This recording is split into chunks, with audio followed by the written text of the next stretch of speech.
Thôi đấy. Đi sang quay đó.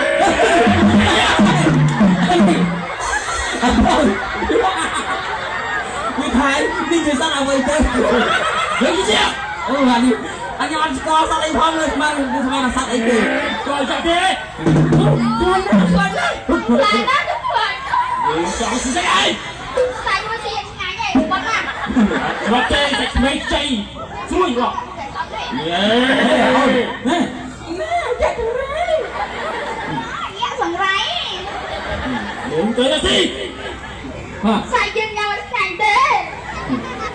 tay xây tay xây tôi tay xây tay tay cái này đấy cái cái không đã đây tay xây được tôi pin được sao đá đấy trốn trời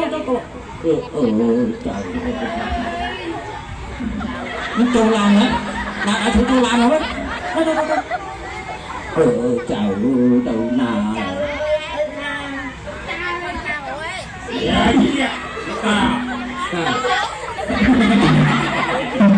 và người muốn nặng hiền nhá mà nè chia sẻ con ơi một thầy đưa là tháo kia thôi chẳng mấy còn hài gì